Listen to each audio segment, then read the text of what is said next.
తెచ్చుకోవాలని చూసినా కూడా వైఎస్ఆర్ కాంగ్రెస్ పార్టీ ఎట్టి పరిస్థితుల్లో కూడా వదిలిపెట్టదు.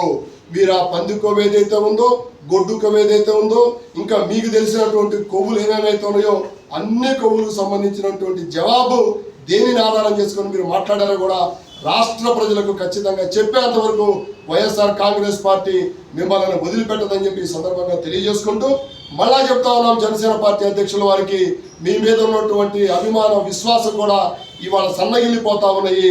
మీ పార్టీలో కూడా నాయకులు, కార్యకర్తలు కూడా మీరు వ్యవహరిస్తున్న తీరు చూస్తూ ఉంటే మనం జనసేన పార్టీ తరఫున కూటమిలో ఉన్నట్టుగా లేదు.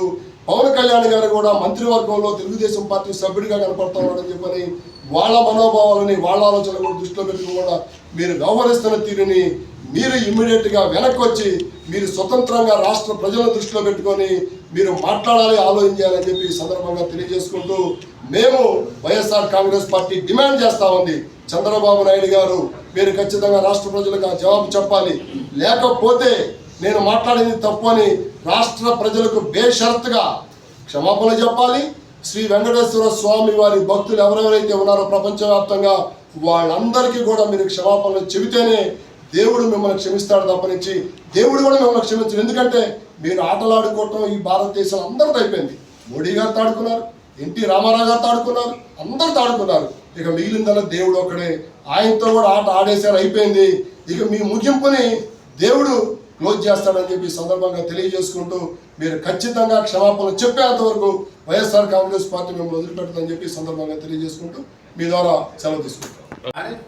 ఆరోపణలు, ప్రత్యారోపణలు ఆ రకంగా చేసుకుంటే సుప్రీంకోర్టు, హైకోర్టు సిట్టింగ్ న్యాయమూర్తితోనో విచారణ జరిపితే దాంట్లో న్యాయం వెలుగులోకి వస్తుందనేది ఒక సత్సంప్రదాయంగా ఆరోపణలో అలాంటి ఎంక్వైరీస్ కోరుకుంటూ ఉంటారు. అలాంటిది సుబ్బారెడ్డి గారు డైరెక్ట్గా సుప్రీంకోర్టులోనే పిటిషన్ దాఖలు చేస్తే సుప్రీంకోర్టు ప్రతిస్పందించి ఇది కోట్లాది మంది భక్తులకు సంబంధించినటువంటి విషయం, దీని మీద ఇక నుంచి ఎవరు మాట్లాడొద్దు, ప్రభుత్వాలు ఇలా చేయడం కరెక్ట్ కాదు, దీని మీద విచారణ జరిపిస్తామని వారు విచారణకు ఆదేశించారు. ఆ విచారణ ఎలాంటిదయ్యా అంటే ఇద్దరు సిబిఐ ఆఫీసర్లు, ఇద్దరు రాష్ట్ర ప్రభుత్వానికి చెందినటువంటి సీనియర్ ఆఫీసర్స్ తోటి ఒక కమిటీ ఫామ్ చేశారు. దాని మొడాలిటీస్ కూడా సిబిఐని పలానా ల్యాబ్లో దీన్ని టెస్ట్ చేసి ఆ రిపోర్ట్ ఈ కమిటీ తీసుకొని వచ్చి సుప్రీంకోర్టులో ఛార్జ్ షీట్ ఫైల్ చేయమని వారు ఆదేశించడం జరిగింది. ఈ ల్యాబ్ ఎవరిదయ్యా అంటే కేంద్ర ప్రభుత్వ సంస్థ అయినటువంటి Indian council for agricultural research institute, అంటే భారత దేశం వ్యవసాయానికి సంబంధించినటువంటి అత్యున్నత టెస్టులు చేసే ల్యాబొరేటరీ. అంటే కల్తీలనండి, లేకుంటే వ్యవసాయంలో ఏమన్నా ఎరువుల్లో, పురుగు మందుల్లోనో, లేకుంటే ఇంకొక దానిలోనో కల్తీలు జరిగినప్పుడు అత్యున్నతమైనటువంటి ల్యాబ్.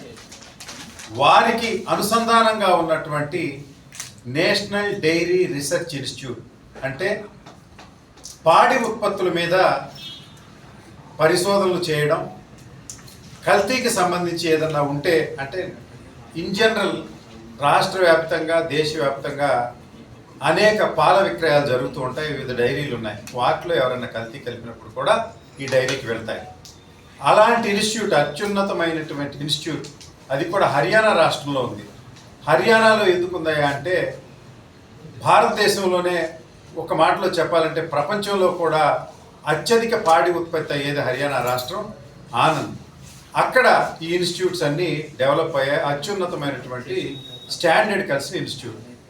వారికి ఈ శాంపిల్స్ తీసి ఇవ్వడం జరిగింది. అంటే సామాన్యుడి పరిభాషలో అక్కడ జంతువు కొవ్వు లేదు అని ఇచ్చేలా డైరెక్ట్గా వారు చేసింది ఏంటంటే ట్రైగ్లిజరైడ్స్ టెస్ట్. ట్రైగ్లిజరైడ్స్ ఏమన్నా ఉన్నాయా దీనిలో అని, అంటే ఆ నెయ్యిలో ట్రైగ్లిజరైడ్స్ లేవు అని వచ్చింది. ట్రైగ్లిజరైడ్స్ లేకుంటే దానిలో కొలెస్ట్రాల్ ఉండదు.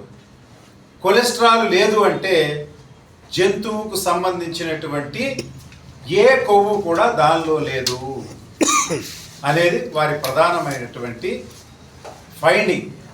దాన్ని స్పష్టంగా వారు రాశారు, ఏ జంతు కొవ్వు దీనిలో కలవలేదు. ఇది పాలలో ఉన్నటువంటి సహజంగా ఉండే కొవ్వు. ఏ కొవ్వు శాతాన్ని బట్టి మనం డైరీ వాళ్ళు కొనేటప్పుడు కొవ్వు చూసి పాలలో